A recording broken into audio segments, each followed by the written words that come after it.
This race last night in Tennessee, it's a big deal. You'll recall a 22-point margin for Donald Trump, a 21-point margin for the congressman, the former Congressman Green from there. The most important fact about this election was the turnout. The turnout was almost identical to what it was in the midterm elections in 2022, when you would have your most motivated Republican voters coming out when they had a Democratic president.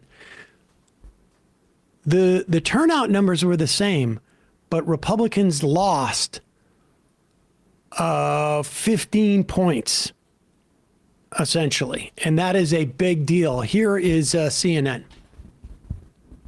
We are seeing something that at the moment suggests the Republican might hold on to win. Matt Van Epps has just taken the lead. I'll explain why in a minute. And if you look through the map, you could see a progression to where Matt Van Epps can hold on. I can also give you a scenario, though, where the Democrat Afton Bain wins. But the fact that we're talking about this race at 9 o'clock at night in the East on this night, a special election, tells you everything you need to know. Republicans are going to be nervous even if they win this seat, because Matt Van Epps is leading this race right now, but by less than a point. Less than a point, Caitlin. Let's just say he stretches that out a little bit, right? Okay. But just a little more than a year ago, and quaint little day, November 2024, Election Day, Mark Green, the former incumbent in this congressional district, won it by 22 points.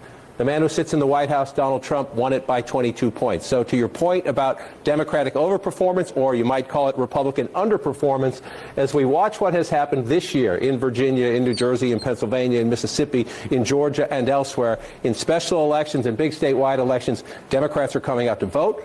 The Republican coalition is not performing. And here tonight in Tennessee, again, Republicans may well hold this seat. But tomorrow, imagine, Mark Green won this by 22 points. Matt Van Epps might win it inside of single digits somewhere. If you are a Republican anywhere else in America who comes from a district Donald Trump carried by, say, 12, maybe even 15 points, you're thinking, yesterday I didn't think I was vulnerable next year.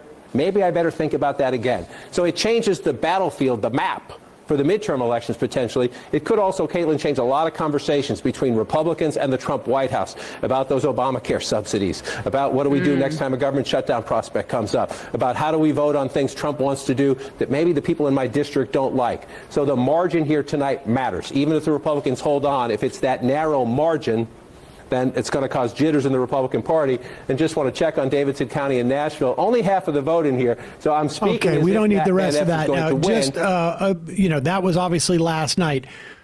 And it, in fact, was single digits. Now, it was 9 points in the end. So it's right on the cusp. If this was around 5 points, I had predicted yesterday, if it was around 5 points, you would see like multiple resignations from Republicans. Just to be clear, 100 Republican-held seats are less pro-Trump than this seat.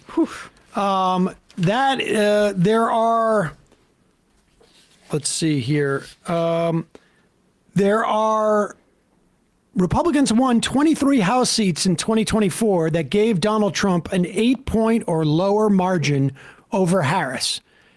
Now, that 8-point margin, those 23 House seats are in grave jeopardy of flipping. Grave jeopardy.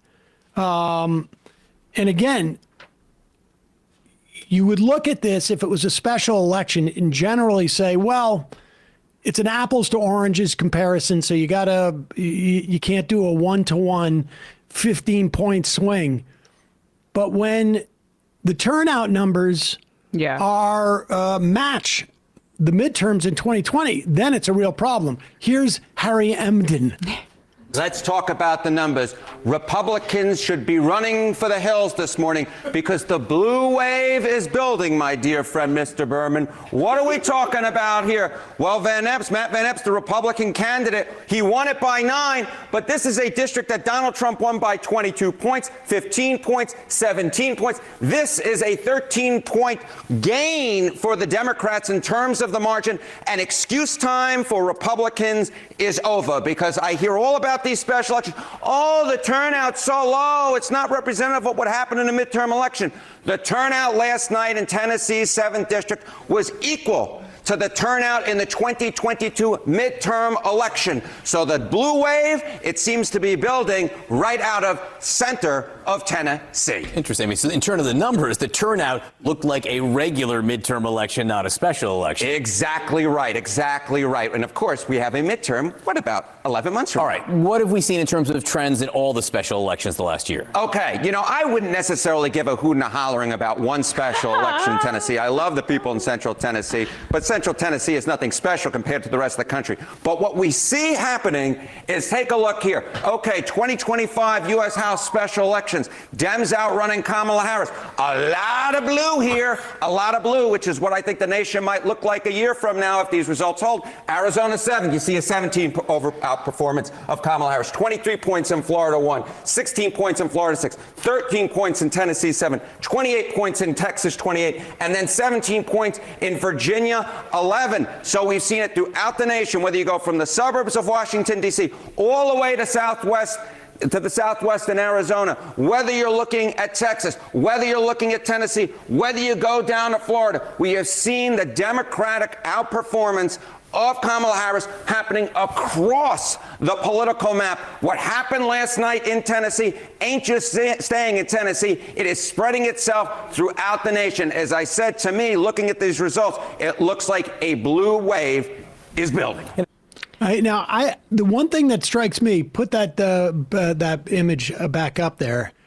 I would be curious to know what the Latino population is across all of those districts. And I imagine that it is higher in the districts where you see a higher outrunning of Harris. I mean, Florida and Texas. Florida, Arizona. I mean, I that's 18. just, I have no idea what those numbers are there. Guess. But it would be interesting to look at those and make an assessment based upon that, because I think that is a cohort that has really, I think, done a 180 in terms of the way they voted in 2024. So thus far, the basically kind of average swing in these special elections since Trump got elected has been 17 points. G. Elliott Morris has a write-up about this on his Substack, Strength in Numbers, which is a really good follow.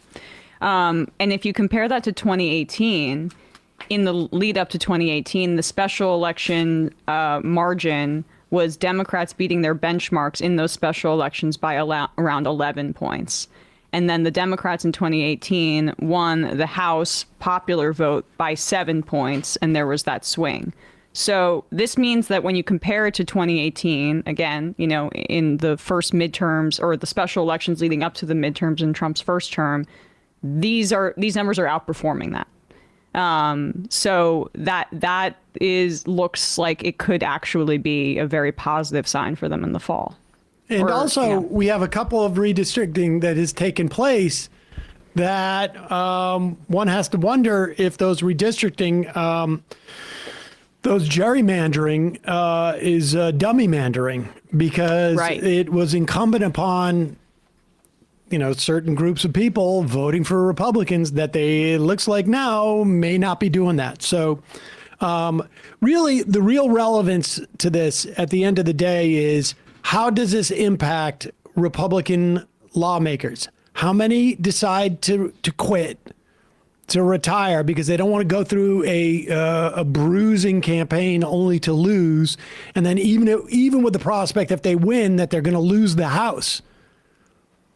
And how many are going to want to hang on to their jobs and are going to start bucking the White House? Yep. And This could cause like some Republican lawmakers to step on Trump's IV that's going into his hand to give him the medication just to get him out of office quicker. it's something to consider that they may be considering. I don't know medical stuff. So Yeah. The Morris's model also basically says that this would translate, if they use 2018, to something like an 8-point swing for Democrats, which would be like from R+2 to D+6. An 8-point swing means that Ohio, Maine, North Carolina, and then even Iowa and Texas in terms of those Senate races are in play. And that's very important to note because obviously a swing in the Senate, I mean, if the Democrats are able to take back both chambers, that's a way to actually materially curb this authoritarianism that that Trump has overseen and the fascism. And like, we're going to be talking to Rahman in a sec, but this is a way, I think, to basically push back against this fascism. We'll get to that. Hey, folks, don't forget to hit the subscribe button and check out our daily show. We do it every day at 12 p.m. Eastern for about 2.5 hours. We even take phone calls. You should check that out.